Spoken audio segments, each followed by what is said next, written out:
Boy, where you been? It's TeeJay, the artist. You rockin' with me. You are the smartest, and we back with another video, man. And this time we got Rebound Rewind. He said, was this the worst NBA season of all time? Now, me, I don't think it was. Maybe it might have ended a little bit, you know, because people don't like the easy road and they put this easy thing on the Celtics. I don't think it was easy. And I think this season was one of the most entertaining. We got in-season tournaments.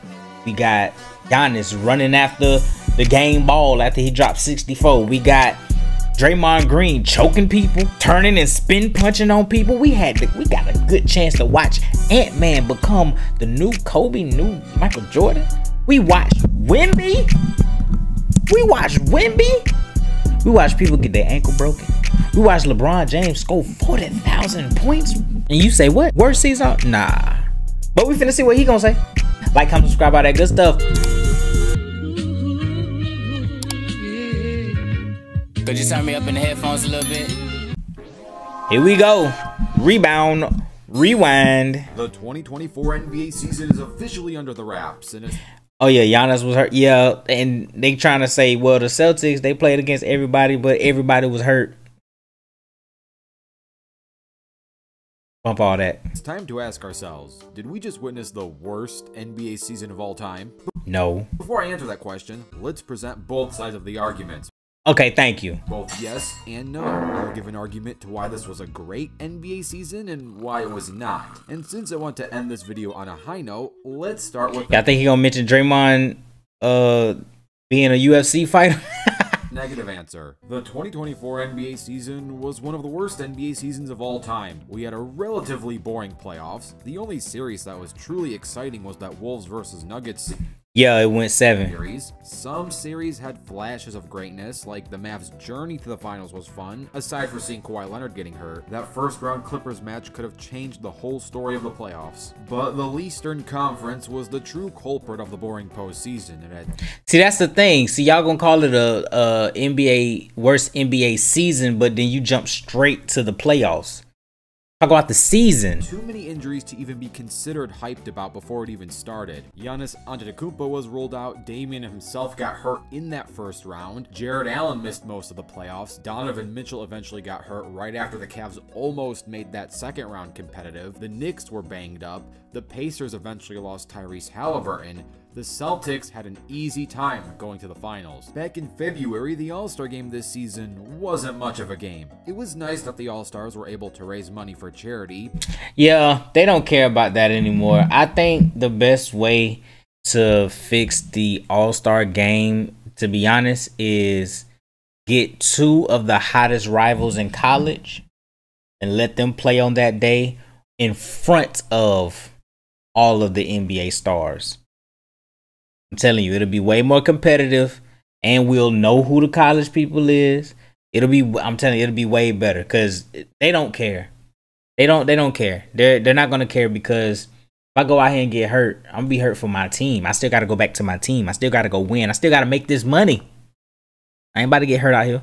But the competition, or lack thereof, can ultimately 211.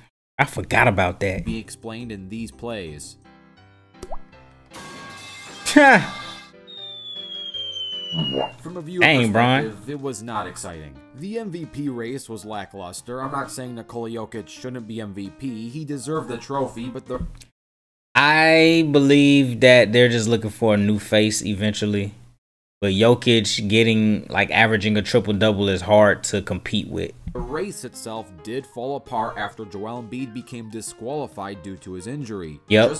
He got disqualified because he had to play a certain amount of games, but he got hurt while trying to do that. Imagine if he never got hurt this season. He was on pace to have an all-time historic season, and the race would have been much more interesting if he was still in it. This season was void of any blockbuster deadline trades, yet there were some eyebrow-raising moves. The Mavs adding PJ Washington was in, and they ended up being great additions. Interesting, but there was no, say, Nuggets Carmelo to the Knicks type trade at the deadline. Well, get ready because this offseason it will be. Just wait. And before you bring up James Paul George and Klay Thompson finna come to Orlando. Hell y'all talking about?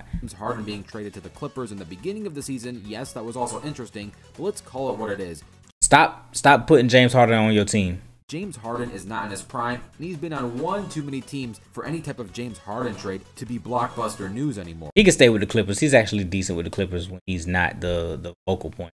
This isn't 2018. The Warriors had an absolutely terrible season, but for all the wrong reasons. Not that anyone outside of Golden State will win another Warriors ring, but it's not fun for basketball to see Draymond Green act like an MMA fighter. That's why this shouldn't be on the no side. It should be on the yes side. It's fun for TMZ and drama, but not fun. Oh, yeah. He made Steph Curry cry. I forgot about... Oh, he made Steph Curry cry. For fans of the fundamental game. Also, he made Steph Curry cry. So Klay Thompson going 0 for 10 in a play-in tournament. Don't show this while I just said we finna get him. Elimination game was kind of sad. It hurts to watch an all-time great 0 for 10 simply feel out of touch and past his prime. Going back to the Celtics run to the title was not much of a run. More like a walk. A cakewalk at that. They beat an injured Heat team, an injured Cavaliers team, a Pacers team that had no business being that deep in the postseason.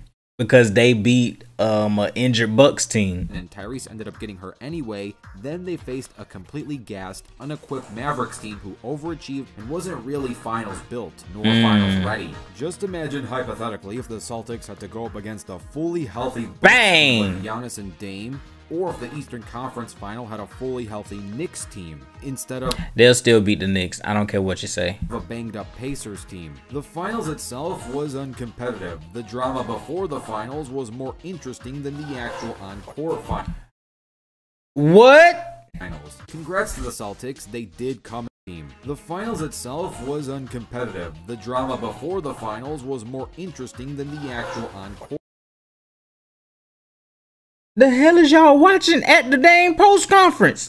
Finals. Congrats to the Celtics. They did come and handle business. It's not their fault their competition was lackluster. The Mavericks were certainly outmatched, and defense was their biggest issue. You could argue that the Celtics even have a super team, which leaves Jason Tatum's... See, now y'all doing too much. They don't got no super team, bro. ...legacy with an asterisk over his head. Don't start that. Both of these guys was drafted. And then they added those pieces. All of those pieces was pieces that people let go. The Bucks let Drew Holiday go because they wanted Dame. Porzingis was let go by the Mavs because they didn't want him no more. He wasn't producing. Derek White didn't need to be on. I think he was with the Spurs. He was a vet. They was like, well, we don't need him. And he went over there. Like, don't do that. Well, JB said he don't do that. His Finals MVP with JT. On paper, there is no co-Finals MVP award. If you wanted to be hypercritical, you could still say that Jason has something to prove. At least Steph Curry had regular season MVPs to hide his lack of Finals MVPs until he finally got one in 2022 for beating Tatum. But Jalen winning Finals MVP is not what made this season bad. If anything, it's surprising, and surprises are good. What makes it bad is it's reinforcing the idea that the Celtics certainly had a cakewalk as they had the far superior team. But that's even assuming that this season was bad to begin with. Enough of the negativity. Let's move on to a more positive note. The 2024 NBA season was actually a pretty promising season. Thank you. Get to the good stuff. With Paulo, Orlando Magic. Orlando Magic. Orlando Magic. Many reasons to be excited for the future of this league. First and foremost, there are a lot of up-and-coming young teams with the hunger to become the next NBA powerhouse. Teams like the Orlando Magic, yes, sir, Thunder, and Minnesota Timberwolves. These teams have cores that are built to be competitive for many years to come. This was see, a lot of people don't realize Ant-Man might be Kobe and Paulo's LeBron James. Hot take, hot take, hot take. Paolo Banchero's first playoff run, and I don't think it's going to be his last anytime soon. No, it's not. OKC was the youngest. And this might be Allen Iverson. #1 seed in NBA history. Their average age was 23.4 years old. He just way taller. The Timberwolves made their deepest playoff run since prime Kevin Garnett all the way back in 2004. These are new faces with fresh moves, and they're ready to compete and dominate this league. Yeah. Then there are teams who haven't even... Video, Wembanyama! They scratched the surface on how great they can be. They have tons of untapped potential like the San Antonio Spurs, as Victor Wembanyama claimed Rookie of the Year. This league has plenty of young stars. Speaking of stars, while the actual NBA All-Star Game was questionable, the All-Star Weekend was filled with many fun moments, most notably the NBA versus WNBA Steph versus Sabrina 3-point challenge. The league should most certainly build off this concept and expand what they already established during the first Yeah, bring Caitlyn in here so she can get outshot by Steph Curry. contest. This was the first season with the in-season tournament. In-season tournament. Did y'all like the in-season tournament? I did. It had more aura than the NBA playoffs.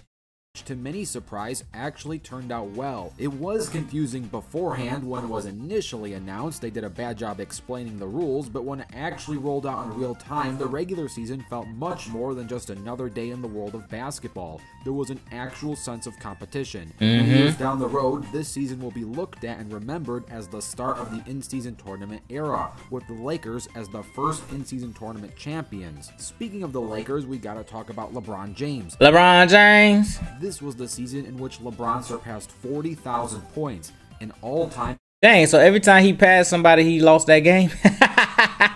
It's all good, bro. Milestone that has never been done before. In many ways, this was a historic season. To which, speaking of scoring points, the NBA as a whole, after All-Star Weekend, started scoring less points, which is actually a good thing.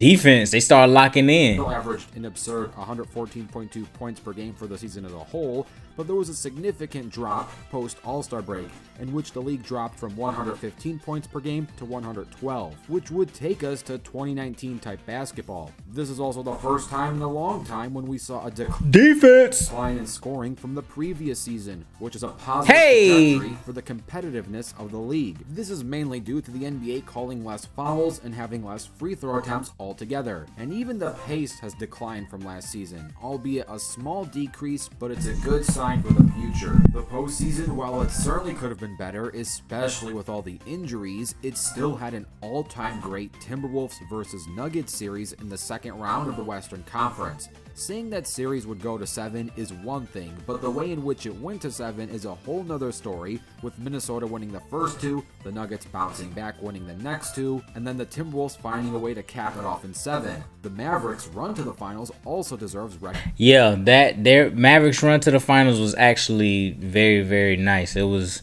lit. They really locked in. They got hot at the right time. It's just that they flamed out. They won 50 games this year after missing the playoffs last year. They defeated a #1 seeded Oklahoma City Thunder team and the far bigger Timberwolves team. And last but not least, the 2024 NBA Finals. While it could have been more competitive, there's no denying that, it still was a historic series. Boston is a city of champs once again on June 17th. That's number 18. Which is the last time they also won a ring, June 17th, 2008. 617 is also the Boston area code. Why do y'all know this? Who's digging for this information? Celtics broke the tie they had with the Lakers. It ain't possible! Once again, the team with the most NBA titles, which should be major motivation for the Lakers to tie things up in the future. If this season resembles anything, it's motivation for the future of this league as a whole, which is in good hands of young stars who are ready to show that they have what it takes to bring this league to the next level. So you let me know in the comments below, was this 2024 season terrible or was it great? Or maybe the season was great but the postseason was bad? Let me know in the comments. That's more like it. You could say the postseason wasn't that hot on the east side of things, but don't just say like, man, it was the worst season in NBA season all time. Don't do that. Anyway, like, comment, subscribe, all that good stuff. Stay tuned for another one tomorrow. Peace.